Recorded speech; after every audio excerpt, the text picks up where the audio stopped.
Graylyn continued to bicker as they made the short walk to their front door. Once they got inside, Graylyn stalked off to her bedroom, still refusing to help with the cleaning. Angry in the way that only 6-year-olds can get, she decided that the solution to all her problems was to pack up her things and run away. Graylyn was scrounging around her room for money when she heard someone enter the house and start yelling at her mother. Scared, she quickly hid under her bed and tried to assess the situation. She heard a man's voice demanding money and gold, and her mother pleading for him not to hurt her. When the man asked if anyone else was in the house, Sherry told him that she was home alone. Sherry had been sitting at a table, going through some paperwork, when the man entered, but she had jumped up when he started yelling about needing money. A struggle ensued between the two of them when the man attempted to walk towards the bedrooms. Sherry was likely petrified that he might hurt her daughter.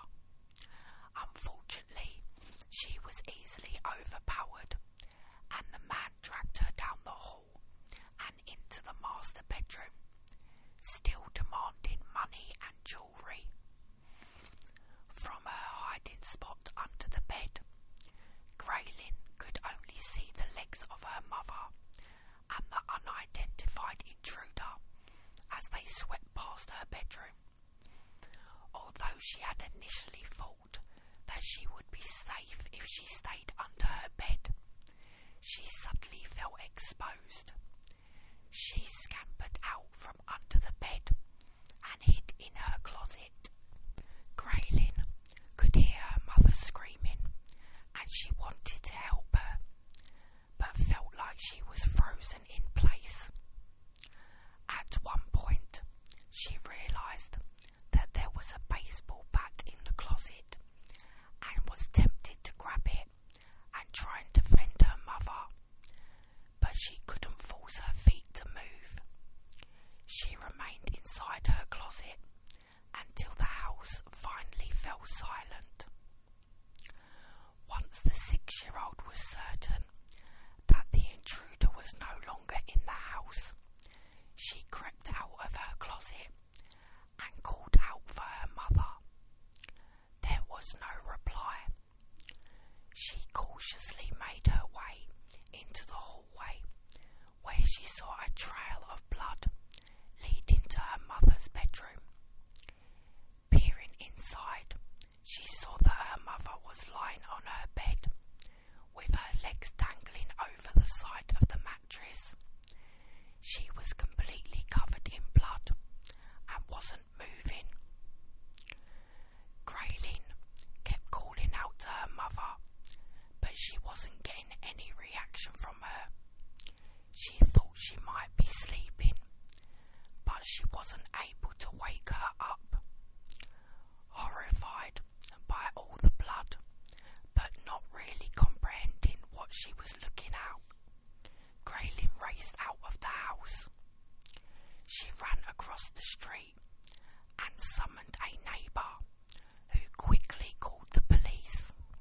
Responding officers noted that there was blood in several different areas of the home.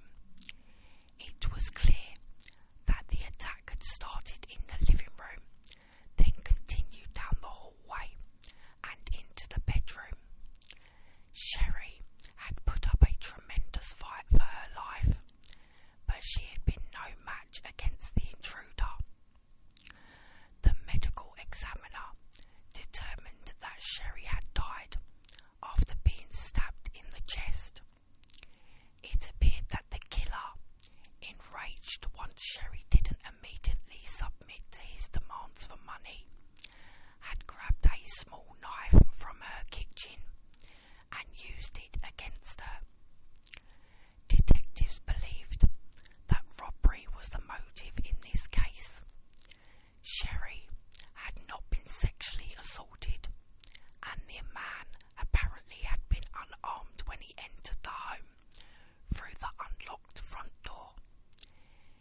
wasn't going to give him any money.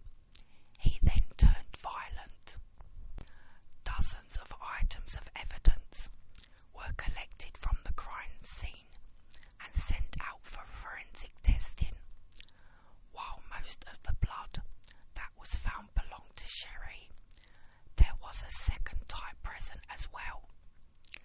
It appeared that Sherry had managed to draw blood from her attacker at some point during their struggle. At the time, DNA testing was in its infancy. Detectives would need a suspect before the blood would be of any use. Unidentified fingerprints were also found, but did not match anyone in any state or federal criminal database. Investigators immediately started to canvass the area, knocking on every door in a 4-block radius surrounding the crime scene in an attempt to find potential witnesses. A teenager who had been in the area reported seeing a man enter Sherry's home that afternoon, then come rushing out a short time later. The teenager admitted that she recognised the man as someone she had once sold drugs to and was able to provide police with his description. She noted that he was a white male in his 20s with a Cuban or Spanish accent, of medium height with a skinny build. She helped a sketch artist come up with a composite sketch of the man, and it was distributed throughout the area. Detectives checked with all of the hospitals in the area to see if anyone matching the suspect's description had been treated for wounds consistent with those obtained in a fight. Their search came up empty. Not willing to let the case go cold, detectives reviewed dispatch logs and compiled all the addresses in the Lackawanna area that police had been sent to that year. They then visited each address and interviewed the residents, hoping that someone might have the information they needed to identify their suspect.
described her